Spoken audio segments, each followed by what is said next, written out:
Hi, my name is Jason DeLangel. I'm the negotiations coach, and I would like to thank the University of Texas at Arlington for inviting me to speak to the students about negotiation strategies when entering the workforce.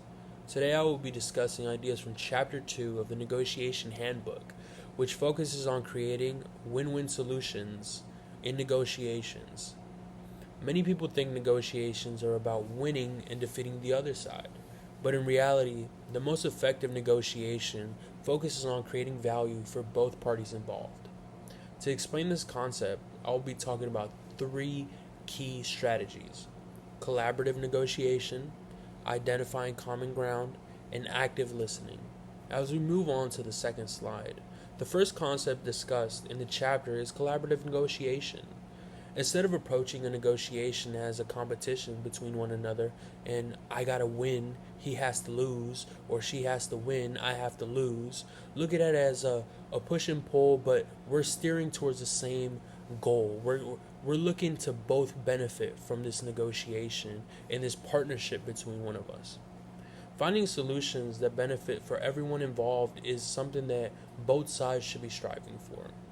This method is based on trust, transparency, and open communication. If you don't have those three things, this likely will not work because you will feel a little slimy, you'll feel not much trust between one another, and you might feel like they're trying to get one up on you if you're not very transparent with what you want and how you can benefit them on the other side. When negotiators collaborate, they share information and they try to understand each other's goals. This helps both parties calm the tension and not consider like themselves being slimy in any way. Another key concept is identifying common ground, understanding that you both have something that each other want. That be you want a job and the person hiring wants a service done. Like understanding that y'all are on the same team, and just because you're negotiating, that doesn't mean that the other person has to lose. Finding common ground, like I said, lowers the tension, makes the room feel more comfortable, and it's something to bond over. The third but very important strategy is active listening.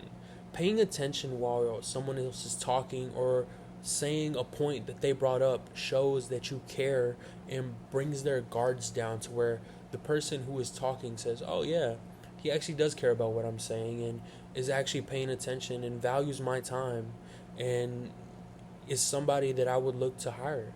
You know, the other party's concerns and motivations when active listening may be addressed, and you can catch on to things and you can respond to any questions, comments, or concerns that the other person might have. Active listening helps negotiators build trust, uncover hidden concerns, and overall just build a stronger relationship. Together, these three strategies help negotiators move forward from a win lose to a win win solution. As we move on to slide 3, now let's look at a simple example that can be used in the real world. Let's say a graduate from the University of Texas at Arlington graduates with a bachelor's in business. He receives a job offer for a salary of $50,000 per year straight out of college. However, after doing a little bit of research on the market, the student believes the position is actually closer to $60,000 per year. Instead of rejecting the offer, the student believes that the position is worth like negotiating over, and he wants a little bit of higher salary. The student will use collaborative approach.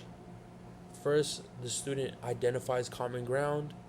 Both the student and the company have shared and have similar goals. The student wants a successful career, and the company wants a reliable employee that they can contribute to the organization.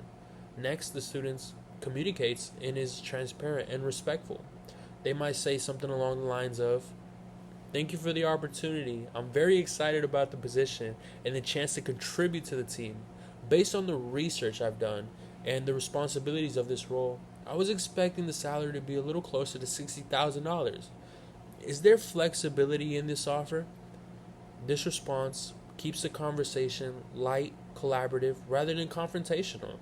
If the company cannot raise the salary, they might have to explore different options, such as a signing bonus, additional vacation time, remote work flexibility, or performance based salary after 6 months, to where if the person's outperforming their contract, they can get rewarded as they see fit. By working together, both sides can create a solution that benefits both sides. Like, it's pretty simple. You want a higher salary, they want a great worker. If you can find a common ground and a middle ground, both sides win. In conclusion, creating win-win solutions is one of the most important principles in modern negotiation.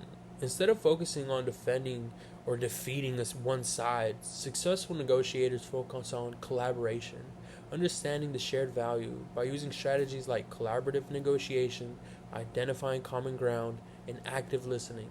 Negotiations or negotiators can create stronger agreements and build long-term relationships if they use those key strategies.